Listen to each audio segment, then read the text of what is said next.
never heard my father say the word vagina ever. He had a code word. It was popo. Sending you up for the bath, he'd say, now don't forget to clean your popo. You know, I thought that was standard English. I thought all families used popo. So I head off to first grade, throwing out some dirty jokes. The punchline's popo. No one laughs. And I say, what? You guys don't even know what a popo is? They all say, no. So I explain.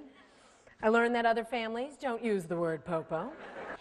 In gym class in 4th grade, climbing the ropes gave me a little... Still, I'm getting a little action in the vagina, but I'm not having orgasms. I'm getting a little... I'm like... But still not getting there. But, you know, when you don't drink or do drugs in college, it brings up your chances of staying a virgin about 100%. Head into the bathroom, you know, sit down, pee, go to take a wipe, come upon my clitoris. Bring it around front. Woo! Give myself a jing-jangle, spring-sprangle. Very, very few positive or even neutral words for vagina, just none. And I've been doing a little research, and I found a few. I'm down to 3 great ones. And the first one comes from my friend Andrea. And in her family, instead of popo, you know what the word was? Cougar.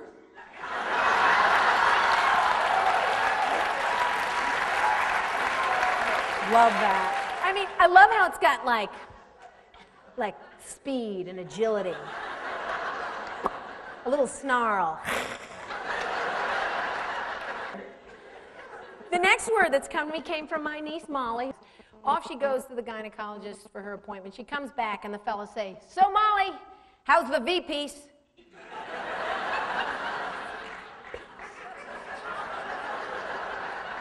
That's got a little swagger going. I mean, it's like a cross between a weapon and an accessory. V-piece. I mean, nothing gets you more in touch with your body than birth control. You've got the diaphragm. Now, the diaphragm, probably the most down and dirty of all of them. You're smooching it up, you're getting sort of steamy, and in the middle of that you say, hold on, I gotta put in my diaphragm.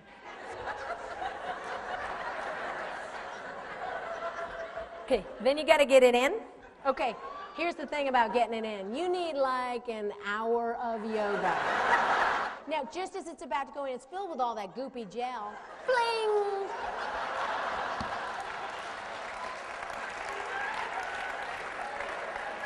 Blow the dog hair off. Back at it. Now it starts to go in. And it is like reefing on the walls of your vagina as it's going in, like reefing. And then you get it in place. But that's not all, because you have to make sure it's in place. Got to go back in. The one time she sends us a box of female condoms for us to try. They've just come out on the market. She said, ask to them, give them a try. See what you think. So Bruce and I, we're game. We'll try it out. Now open up this condom. Massive. This thing is massive. Looks like a windsock at LaGuardia Airport. Now I'm looking at this thing like, where's it going to fit? But then I want to be optimistic, so I start thinking, well, the vagina has lots of, you know, folds and little side streets and cul-de-sacs and little areas. So I take that big ring, and I'm familiar with the cram fest, so I go for the cram, get it up in place. And I stand up, hanging out. Halfway to my knees, this thing's hanging out like the Liberty Bell. Gong, gong, gong. I'm all ready. Saddle up with the big guy. So I start my steamy walk over to the bed. And I hear, flop, flop, flop. How about it? Up to the birthing pavilion we went. So the nurse, should I bring the mirror over so you can see? You'll be inspired to see the baby's head. So she brings the mirror over. I'm in the stirrups with the bar there. I see my vagina. And I don't see my vagina. It has transformed into a huge gray udder.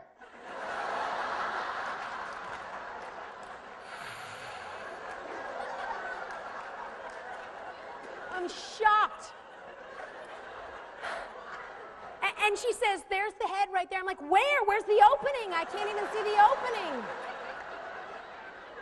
I mean, and some people say, oh, I would never want an episiotomy. I would never want my vagina cut. At that point, get out the chainsaw.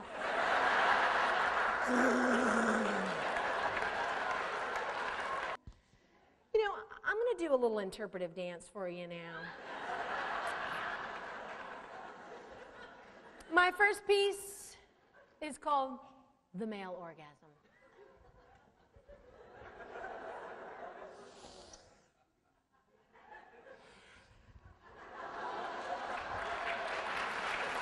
And my final piece is called The Female Orgasm.